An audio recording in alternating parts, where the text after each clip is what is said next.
കർത്താവ് നിങ്ങളോടുകൂടെ, അങ്ങേ ആത്മാവോടും കൂടെ. മർക്കോസിന്റെ വിശുദ്ധ സുവിശേഷത്തിൽ നിന്നുള്ള വായന. കർത്താവേ, അങ്ങേക്ക് മഹത്വം. അധ്യായം 3, 13 മുതൽ 19 വരെയുള്ള തിരുവചനങ്ങൾ.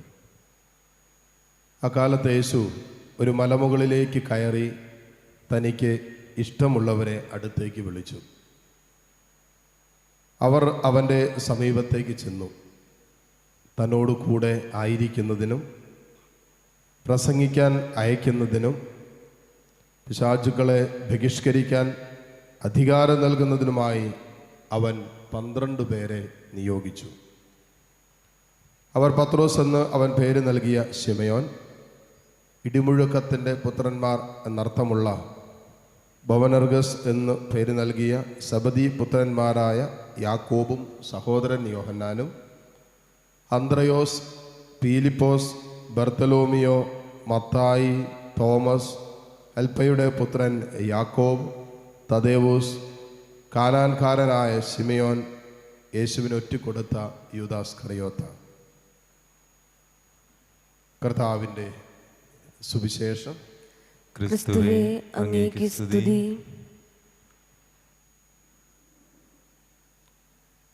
മിശിഹായിൽ ഏറ്റവും സ്നേഹമുള്ള മാതാപിതാക്കളെ, സഹോദരി സഹോദരങ്ങളെ, നമ്മുടെ ഇന്നത്തെ 2 വായനകളുടെയും ഏറ്റവും കാതലായ സന്ദേശം നാം തിരഞ്ഞെടുക്കപ്പെട്ടവരാണ് എന്നുള്ളതാണ്. ആദ്യ വായനയിലും സുവിശേഷത്തിലൊക്കെ നമ്മൾ കാണുന്നത് ദൈവത്തിൻ്റെ തിരഞ്ഞെടുപ്പിനെ കുറിച്ചാണ്. ഈശോ 12 അപ്പസ്തോലന്മാരെ, തനിക്കിഷ്ടമുള്ളവരെ അവൻ തിരഞ്ഞെടുത്തു. എന്തിനു വേണ്ടിയിട്ട്? കൃത്യമായ ഒരു പർപ്പസ് ഉണ്ട്, ഒരു ലക്ഷ്യമുണ്ട്. ചുമ്മാ തിരഞ്ഞെടുക്കുകയല്ല, കൃത്യമായ ലക്ഷ്യത്തോടു കൂടിയാണ് അവിടുന്ന് തൻ്റെ അപ്പസ്തോലന്മാരെ തിരഞ്ഞെടുത്തത്. തന്നൊരു കൂടെയായിരിക്കാൻ, വചനം പ്രസംഗിക്കാൻ, രോഗികളെ സുഖപ്പെടുത്താൻ, പിശാചുക്കളെ ബഹിഷ്കരിക്കാനുമായി അവിടുന്ന് 12 പേരെ തെരഞ്ഞെടുത്ത് നിയോഗിച്ചു. അപ്പോൾ ദൈവത്തിൻ്റെ എല്ലാ തെരഞ്ഞെടുപ്പിലും ഒരു കൃത്യമായ ലക്ഷ്യമുണ്ട്. ഇനി ഞാനും നിങ്ങളൊക്കെ തിരഞ്ഞെടുക്കപ്പെട്ടവരാണ് യേശുക്രിസ്തുവിൽ. അത് എഫേസ്യർക്ക് എഴുതിയ ലേഖനം 1-ാം അധ്യായം 4-ഉം 12-ഉം ഒക്കെ കൂട്ടി വായിക്കുമ്പോൾ അവിടെ മനോഹരമായിട്ട് എഴുതി വെച്ചിരിക്കും, തൻ്റെ മുമ്പാകെ സ്നേഹത്തിൽ പരിശുദ്ധരും നിഷ്കളങ്കരുമായിരിക്കുവാൻ ലോകസ്ഥാപനത്തിന് മുമ്പ് തന്നെ യേശുക്രിസ്തുവിൽ തെരഞ്ഞെടുക്കപ്പെട്ടവരാണെന്നാണ്. അവൻ്റെ മഹത്വത്തിനും അവൻ്റെ സ്തുതിക്കും യോഗ്യമായ ഒരു ജീവിതം നയിക്കാൻ. അപ്പോൾ ഞാനും നിങ്ങളൊക്കെ തെരഞ്ഞെടുക്കപ്പെട്ടവരാണ്, യാദൃശ്ചികമല്ല. യേശുക്രിസ്തുവിൽ ലോകമുണ്ടാകുന്നതിന് മുമ്പേ പിതാവായ ദൈവം മുൻകൂട്ടി കണ്ട് നമ്മളും യേശുക്രിസ്തുവിൽ അവൻ്റെ സ്നേഹത്തിൽ നിഷ്കളങ്കരും പരിശുദ്ധരുമായിരിക്കുവാൻ തെരഞ്ഞെടുക്കപ്പെട്ടവരാണ്. അത്ര ഉന്നതമായൊരു തെരഞ്ഞെടുപ്പ് സ്വീകരിച്ചവരാണ് നമ്മളെന്ന് തിരിച്ചറിയുകയും ആ ലക്ഷ്യബോധത്തോടു കൂടി ജീവിക്കാൻ സ്വർഗം നമ്മളെ ക്ഷണിക്കുകയും ചെയ്യുകയാണ്. ഇനി വളരെ പ്രധാനപ്പെട്ട സന്ദേശം ആദ്യ വായനയിൽ നമ്മൾ കാണുകയാണ്. സാവൂൾ ദൈവത്താൽ തിരഞ്ഞെടുക്കപ്പെട്ടവനാണ്, ദാവീദും ദൈവത്താൽ തിരഞ്ഞെടുക്കപ്പെട്ടവനാണ്. ഇനി സാവൂള് ദാവീദിനെ കൊല്ലാൻ നടക്കുകയാണ്. കൊല്ലാൻ നടക്കുമ്പോൾ ദാവീദും അനുചരന്മാരും ഒരു ഗുഹയിൽ ഒളിച്ചിരിക്കുക. സാവൂളിൻ്റെ ഭയം തട്ട്. സാവൂൾ ഇങ്ങനെ തപ്പി നടക്കുമ്പോൾ മലമൂത്ര വിസർജനം നടത്താൻ വേണ്ടിയിട്ട് ഒരു ഗുഹയിലേക്ക് കയറും. ആ ഗുഹയിലാണ് ഒളിച്ചിരിക്കുന്നത്, റെസ്റ്റ് എടുക്കാനൊക്കെ ആയിട്ട് കയറുന്നത്. അപ്പോൾ അവിടെ ഈ സാവൂൾ ഗുഹയിലേക്ക് കയറിയപ്പോൾ അനുചരന്മാർ പറഞ്ഞു, ദാവീദിൻ്റെ അനുചരന്മാർ പറഞ്ഞു, ഇതാ നിന്നെ കൊല്ലാൻ നടക്കുന്നവനെ ദൈവം നിന്റെ കൺമുമ്പിൽ കൊണ്ടുവന്നിരിക്കുന്നു.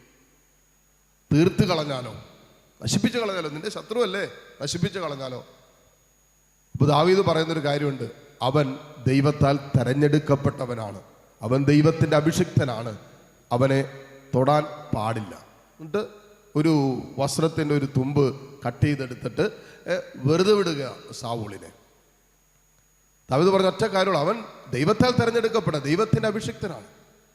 നമുക്കറിയാം, നമ്മുടെയൊക്കെ അനുദിന ജീവിതത്തിൽ നിരന്തരമായ ദൈവിക തെരഞ്ഞെടുപ്പിൻ്റെ ആ ഒരു സ്വഭാവം നമ്മൾ അനുഭവിക്കുന്നതാണ്. നമ്മളെ ഈ ലോകത്തിലേക്ക് കൊണ്ടുവരാൻ ദൈവം തെരഞ്ഞെടുത്തതാണ് നമ്മുടെ മാതാപിതാക്കൾ. ദാവീദ് ചോദിക്കുന്ന ഒരു ചോദ്യമുണ്ട്, ദൈവത്തിൻ്റെ തെരഞ്ഞെടുപ്പിനെതിരെ കരമുയർത്തിയിട്ട് നിർദോഷകരായി വ്യാപരിക്കാൻ എനിക്ക് എങ്ങനെ കഴിയും? ദൈവത്തിൻ്റെ തെരഞ്ഞെടുപ്പിനെതിരെ കരമുയർത്തിയിട്ട് നിർദോഷകനായി ദോഷമില്ലാത്തവനായി ജീവിക്കാൻ എനിക്ക് എങ്ങനെ കഴിയും എന്നാണ് ഈ ദാവീദ് ചോദിക്കുന്നത്. അതും തനിക്കെതിരെ ശത്രുത മാത്രം ചെയ്തവൻ, തന്നെ കൊല്ലാൻ നടക്കുന്നവൻ. അങ്ങനെ ചിന്തിക്കുമ്പോൾ ദൈവം നമ്മുടെ കുടുംബങ്ങളിൽ തന്നെ നമുക്ക് വേണ്ടി തെരഞ്ഞെടുത്ത് തന്ന നമ്മുടെ അപ്പനും അമ്മയും അത് സ്വർഗത്തിൽ ഏറ്റവും പരമോന്നതമായ തെരഞ്ഞെടുപ്പാണ്. ആ തെരഞ്ഞെടുപ്പിനെതിരെ കരമുയർത്തിയിട്ട് സ്വരമുയർത്തിയിട്ട് നിർദോഷകരായി വ്യാപരിക്കാൻ നമുക്ക് എങ്ങനെ സാധിക്കും? നമ്മുടെ ഭാഷയെ പറഞ്ഞാൽ കഴിഞ്ഞ ദിവസം വീട്ടിൽ നിന്ന് ഇവരിറങ്ങിപ്പോയി, ഒരു കുടുംബം ഇറങ്ങിപ്പോയി, ഭാര്യ ഭർത്താവ് ഇറങ്ങിപ്പോയി. പ്രായമായ തളർന്നു കിടക്കുന്ന അമ്മേനെ വീട്ടിലിട്ടിട്ട് ഇവരിറങ്ങിപ്പോയി. അപ്പോൾ സംസാരിക്കുന്ന സമയത്ത് അവൾ പറഞ്ഞാണ്, മരുമകൾ പറഞ്ഞാണ്, ഈ തള്ളയുടെ കൂടെ ജീവിക്കാൻ ആർക്ക് പറ്റുവെച്ചാൽ ഈ തള്ളയുടെ വായിന്ന് വരുന്ന സ്വഭാവവും തള്ളയുടെ സംസാരവും സ്വഭാവവും ഒക്കെ എങ്ങനെ ഈ തള്ളയായിട്ട് അഡ്ജസ്റ്റ് ചെയ്യാൻ പറ്റും? തളർന്നു കിടക്കുക. ആരുടെങ്കിലും സപ്പോർട്ട് ഉണ്ടെങ്കിൽ ഈ സഹോദരിക്ക് മുന്നോട്ട് പോകാൻ പറ്റൂ. ആ ഒരു അവസ്ഥയിൽ ഭർത്താവിനെ മക്കളെ വിളിച്ചുകൊണ്ട് വീട്ടിൽ നിന്ന് ഇറങ്ങി. ന്യായീകരം പറഞ്ഞാണ്, അമ്മയുടെ വായെന്ന് വരുന്ന വാക്കും സംസാരമൊക്കെ അത്ര കണ്ട് വിശിഷ്ടമല്ലാത്തതുകൊണ്ട് എങ്ങനെ ഇതിൻ്റെ കൂടെ താമസിക്കാൻ പറ്റുമെന്ന്. തന്നെ കൊല്ലാൻ നടക്കുന്ന ശത്രുവെന്ന് മുദ്രകുത്തപ്പെട്ട സാവൂളിനെ കൈത്തുമ്പിൽ വിരൽത്തുമ്പിൽ കിട്ടിയിട്ടും അവനെതിരെ തിന്മ നിരൂപിക്കാതെ തിന്മ ചെയ്യാതെ ഇത് ദൈവത്തിൻ്റെ തെരഞ്ഞെടുപ്പാണ് എന്ന് ഉറക്കെ പ്രഖ്യാപിച്ചുകൊണ്ട് ദാവീദ് അവനെ വെറുതെ വിട്ടെങ്കിൽ നമ്മുടെ കൺമുമ്പിൽ ദൈവം തെരഞ്ഞെടുത്തവരിലെ കുറവുകളും ബലഹീനതകളും പോരായ്മകളും വീഴ്ചകളും കാണുമ്പോൾ ദൈവത്തെ പ്രതി, ദൈവസ്നേഹത്തെ പ്രതി, ദൈവത്തിൻ്റെ തെരഞ്ഞെടുപ്പാണെന്ന് മനസ്സിലാക്കിക്കൊണ്ട് വെറുതെ വിടാൻ തക്ക വിധത്തിലുള്ള ഒരു ആത്മീയ പരിശുദ്ധി നമ്മൾ സൂക്ഷിക്കേണ്ടതുണ്ട്. ഇതെന്തുകൊണ്ടാണെന്ന് ചോദിച്ചാൽ, എൻ്റെ അപ്പനും അമ്മയ്ക്കും കുറവുള്ളതുപോലെ തന്നെ ദൈവത്തിൻ്റെ തെരഞ്ഞെടുപ്പുകളൊന്നും തന്നെ പെർഫെക്റ്റ് ആയിരുന്നില്ല. അപ്പസ്തോലന്മാരുടെ ലിസ്റ്റ് നോക്കിയാൽ നമുക്കറിയാം, അവരാരും പെർഫെക്റ്റ് ആയിരുന്നില്ല. സമൂഹത്തിൽ വിലയോ ഉള്ളവരായിരുന്നില്ല. ഏതെങ്കിലുമൊക്കെ മേഖലകളിൽ ഉന്നത സ്ഥാനം അലങ്കരിക്കുന്നവരായിരുന്നില്ല. തെരഞ്ഞെടുപ്പിൽ കുറവുകളുണ്ട്.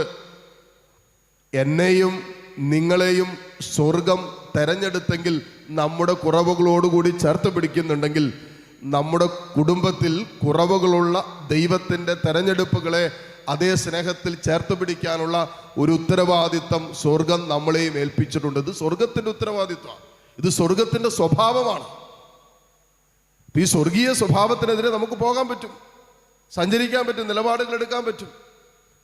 പക്ഷേ സ്വർഗത്തിൻ്റെ മുമ്പിൽ നമുക്ക് നിർദോഷകരായിട്ട് വ്യാപരിക്കാൻ പറ്റില്ല, കുറ്റമറ്റവരായിട്ട് വ്യാപരിക്കാൻ പറ്റില്ല. അതുകൊണ്ടാണ് റോമ 8:33 വചനം ചോദിക്കുന്നുണ്ട്, ഞാൻ തെരഞ്ഞെടുത്തവരുടെ മേൽ ആര് കുറ്റമാരോപിക്കും?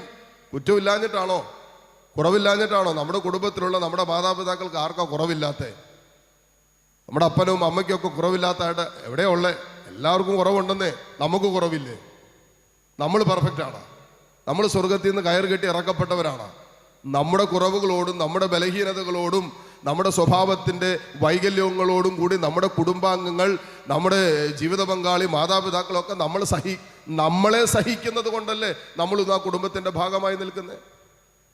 അങ്ങനെയെങ്കിൽ നമ്മുടെ കുടുംബത്തിൽ നമ്മുടെ സ്നേഹം ആവശ്യമുള്ള, നമ്മുടെ സാന്നിധ്യം ആവശ്യമുള്ള, നമ്മുടെ പരിഗണന ആവശ്യമുള്ള, നമ്മുടെ ഒരു നല്ല വാക്ക് ആവശ്യമുള്ള നമ്മുടെ മാതാപിതാക്കൾ ദൈവത്തിൻ്റെ തെരഞ്ഞെടുപ്പായി കണ്ട് അവരെ പരിപാലിക്കേണ്ട ഉത്തരവാദിത്വം നമുക്കില്ലേ?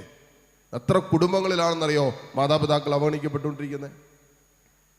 ഇല്ല, കാൽസ്യമിൽ തന്നെ നിങ്ങൾക്കറിയാം, ഒരു പ്രായമായ മാതാപിതാക്കളെ നോക്കുന്ന ഒരു വൃദ്ധസദനമുണ്ട്. ഇവിടെ മാത്രമാണോ? ലോകത്തിൻ്റെ പല കോണുകളിലേക്ക് ചെല്ലുമ്പോൾ, ചില കുടുംബങ്ങളിലേക്ക് ചെല്ലുമ്പോൾ വീട്ടിൽ നിന്ന് ഇറക്കി വിട്ടിട്ടില്ലെന്നേ ഉള്ളൂ. അവരോട് സംസാരിക്കുമ്പോൾ അച്ഛാ, ഇവിടെ കിടക്കുന്നതിലും പോയതും വല്ല വൃദ്ധസദനത്തിൽ പോയി കിടക്കുന്നതാ അച്ഛാ നല്ലത്. കാരണം എന്താ? സ്വന്തം മക്കളും കൊച്ചുമക്കളാൽ പോലും അത്ര കണ്ട് അവഗണിക്കപ്പെട്ടിട്ട് തിരസ്കരിക്കപ്പെട്ടിട്ട് അതിൻ്റെ മുറിവും വേദനയും പേറിക്കൊണ്ട് കഴിയുക. കാരണം എന്താ?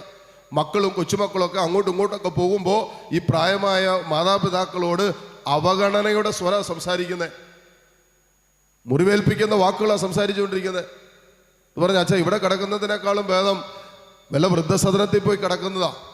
സമാധാനം ഉണ്ടാകുമല്ലോ, സമാധാനം ഉണ്ടാകുമല്ലോ. ഒരല്പം പോലും സമാധാനം സ്വന്തം കുടുംബത്തിൽ മക്കളിൽ നിന്ന് ലഭിക്കുന്നില്ല.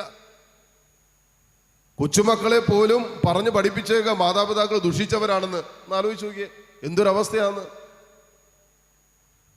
പത്ര കണ്ട് കാലം മുന്നോട്ട് പോയിക്കൊണ്ടിരിക്കുമ്പോൾ ദാവീദ് നമ്മളെ പഠിപ്പിക്കുന്ന ഏറ്റവും പരമോന്നതമായ ഒരു വിശുദ്ധ ജീവിതത്തിൻ്റെ മാതൃകയാണ് ദൈവം തെരഞ്ഞെടുത്തവരുടെ മേൽ കരമുയർത്തിയിട്ട് സ്വരമുയർത്തിയിട്ട് നിർദോഷകരായി വ്യാപരിക്കാൻ നമുക്കെങ്ങനെ സാധിക്കും? കർത്താവിൻ്റെ തെരഞ്ഞെടുപ്പുകളെ നിരന്തരം മാനിച്ചുകൊണ്ട് ജീവിക്കുവാൻ പരിശുദ്ധാത്മാവ് നമ്മെ സഹായിക്കട്ടെ. ഉള്ള കൃപയ്ക്കായി ഈ ബലിയിലൂടെ പ്രാർത്ഥിക്കുകയും ചെയ്യാം. ആമേൻ.